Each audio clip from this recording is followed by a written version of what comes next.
3, 2, 1. Maid tí ri bhíon an seo ag léamh nuacht as America. Ní non nuacht mar tá ag tine cainte faoi ábhar atá beagán í na státeach nach cuma. Agus seo hí an óráid a thugann uachtarán Mheiriceá mianúir gach bliain staid reatha na tíide. Agus bu cheans dom é machnamhaíonna uachtaránacht an uasal Trump agus cho rathúil nó mí rathúil agus a bhí sé ina uachtaránacht. Well, I bhí a héin rachamid tríd na gníomhartha rinne an tuachtarán Trump ó thosa sé an leifig. Agus scaithtí is an gníomh agus cinniú gáinean rud a dhéanamh. Agus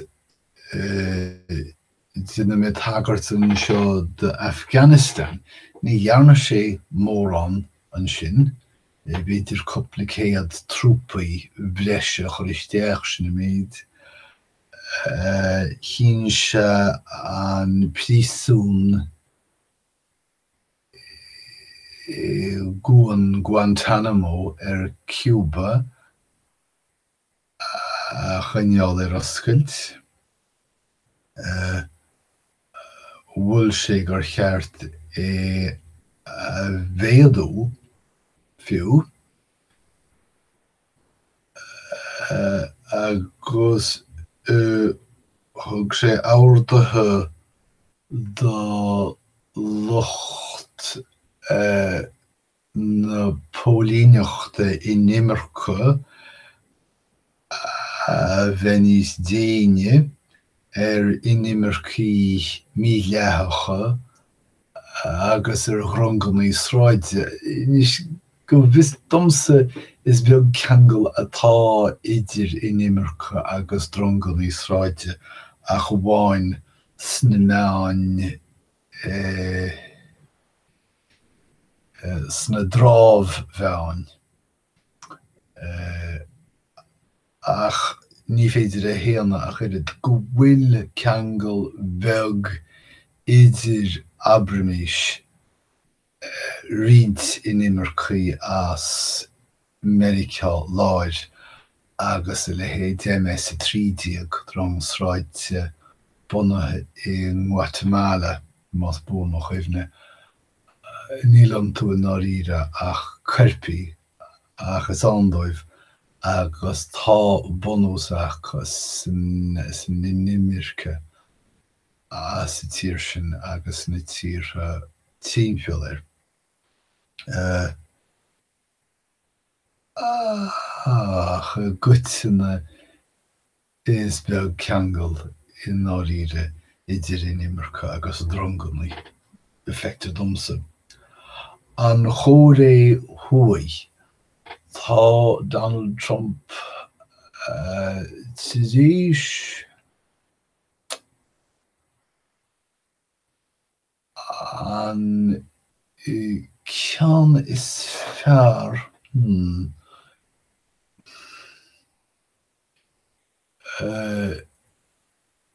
tá enim dermot agam Kim Jong-un nó Kim Lee Jim nó rud a cínteach uachtarán an chóré huai. Háraí Trump é len vide. Ní is agam an rá Trump ag súil leis leis an mert a rinne réime san chóré huai.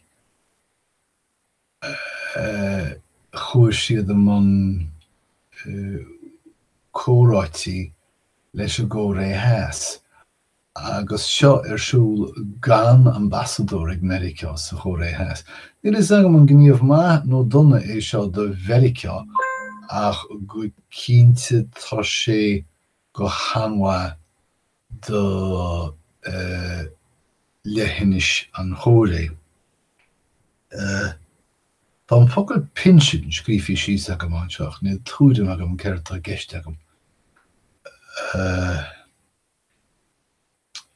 Muan an tuachtar an Trump gur íslí an ráta díostíochta sa chinne gharm marialir beidir agus go cinnte tá tionscail an rúil I rais I mór réime a ríis de bhar rialachaí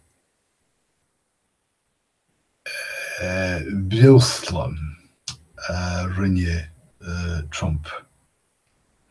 Chuir an tuachtar an Trump deire le córéití agus cóantathe trádála. Chuir sé caipmháis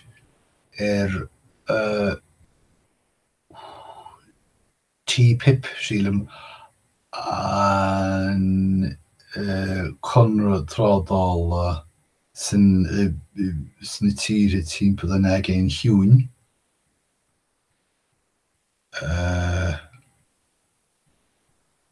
Tá sé caint faoi deire chur le crán chur na vísaí agus é seo bainteach leis an chunspóid leanúnach faoi inimirce. Is bhí rud duile a bhí mé gír rá I le policy seachtracha ach tá sé dearmatí agam. Gaisci, well, ní féidir é a héana ach go bhfuil gaisce dianta ag Donald Trump I dtíobh rud nó ró. Ifir a héan Neil Gorsuch agus caithfar a rá gur éire go seoí leis na poblachtánaí.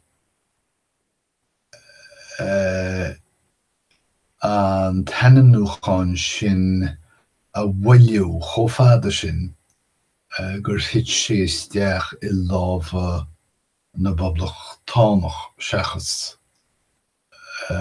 lámha na néanlach.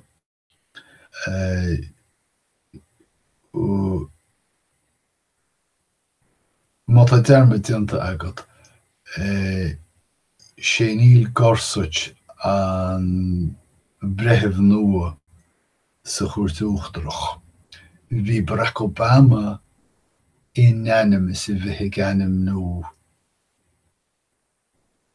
an bhrethimh sin ach chur na poblachtánaí rinne siad stailceacht chó leanúnach sin sa chógáil nach raibh sé an éar a tríd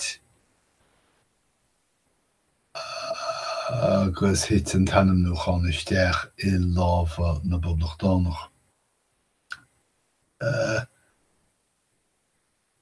Tá sé ag tuairt le fios go bhfuil gaisce dianta ag dtíobh an Stáit Islami sa Tíre agus san Iarrac.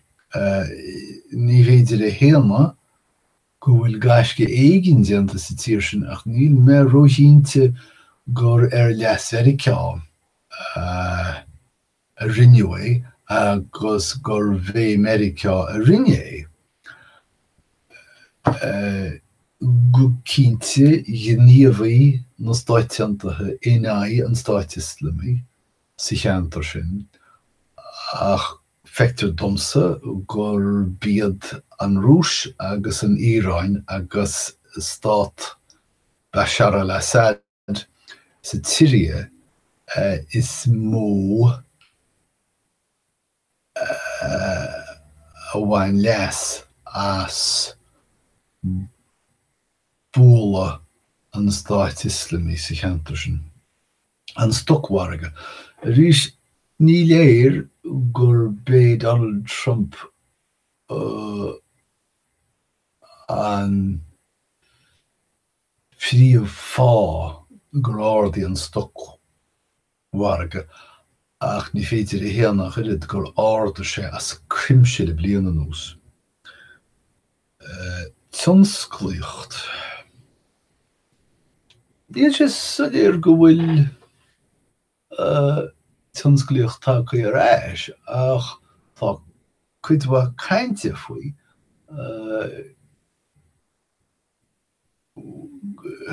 agus deirtear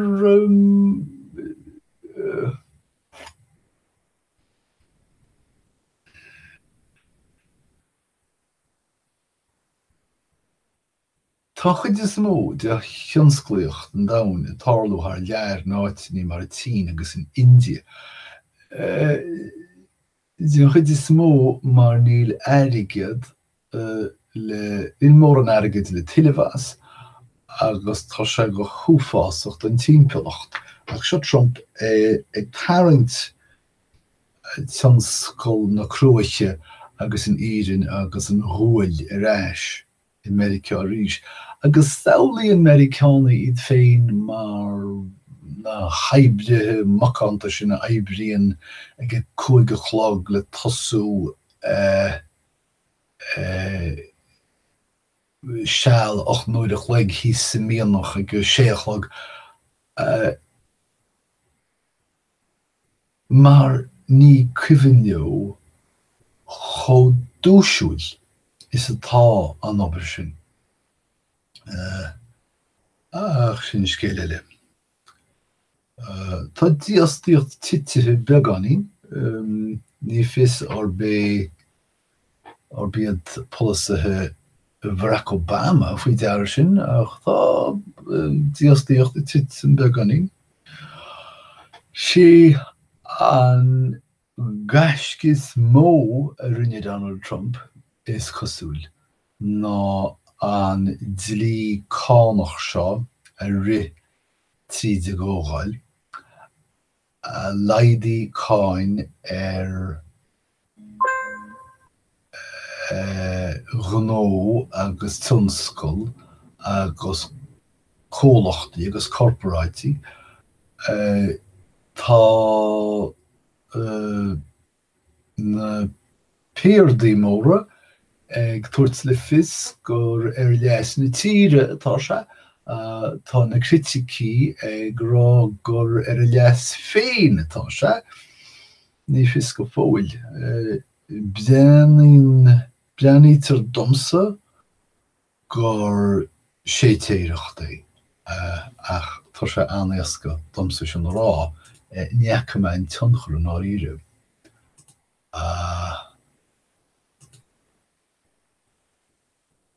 Tá me lorg focail faoi leathan seo cheart a bheith ham. Camléireacht agus cailís. Ok. Sílim gur camléireachtaí. Tá íireacht dianta an rion chóthíl a choráha. Deir sé go bhfuil na rialúchain ón rion sin ag chur sríanta doghlacha Renault agus tionsclaíocht cábhis.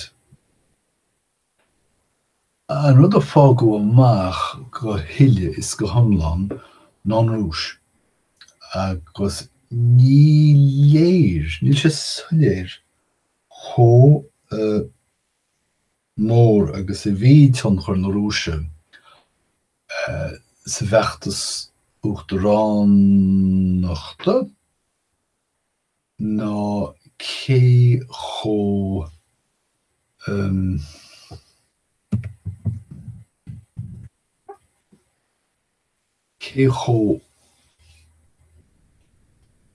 mór ag obair as lámha chéile is a bhí feachtas Trump agus an Rúis.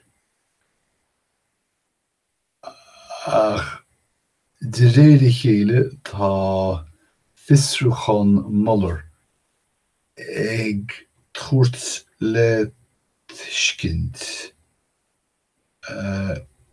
go ráthas gobair ggóir le chéile. Cé bhí déanana na haibre seo níl muid cinnte go fóill.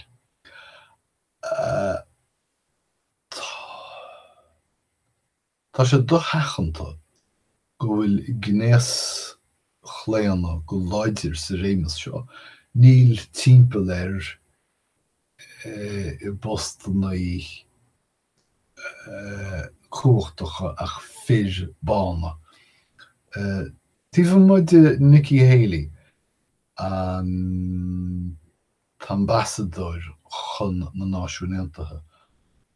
Ní léir go bhfuil sí inniúil a ghirid ach tá sí fós an.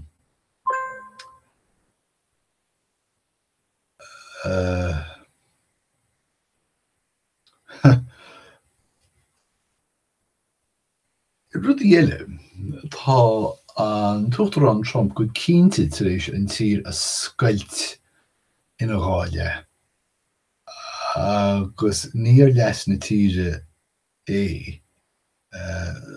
Mar hampla tá sé tar éis chunspóid uafásach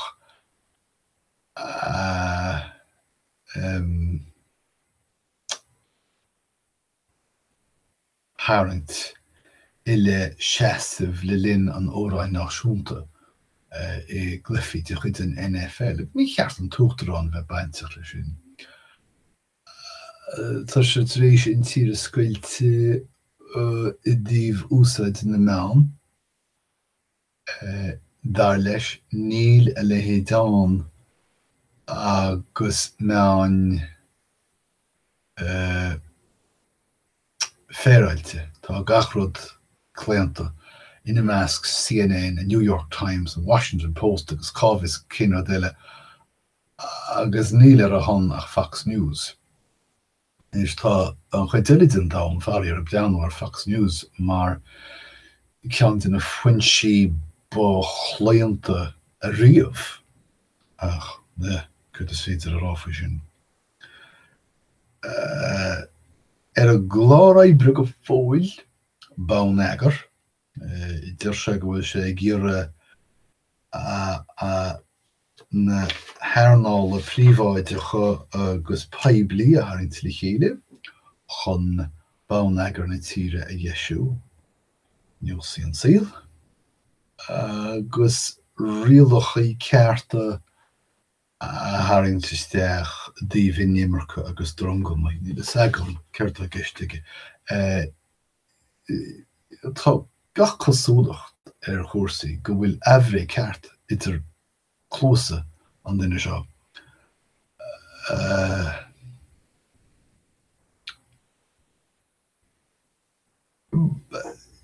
In ar a baide is cosúil gur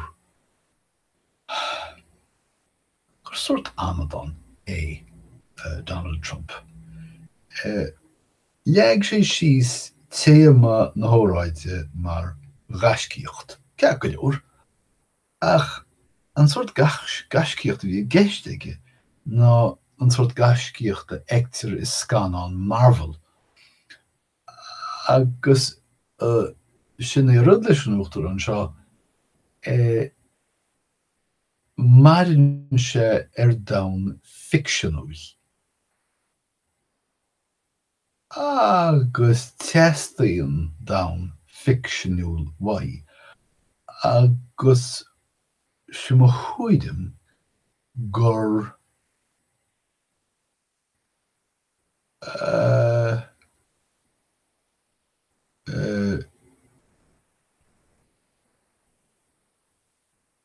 go bhfeicin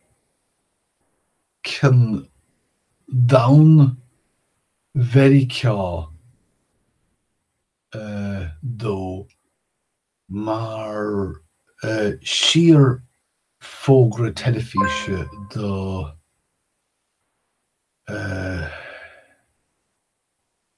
charhannas.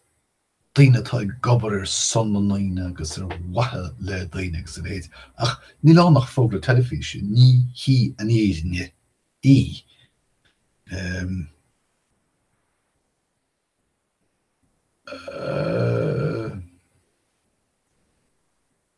Sinna méid a tal rágam bai muid craintiríis Rusanawad Tassulagam Idir an Dalin Green Rat Day or if Blair agus Tassulagam Gomain Wits. It down to Hederish Sarawad Togagi Gobugay agus Rat Day or if Slán.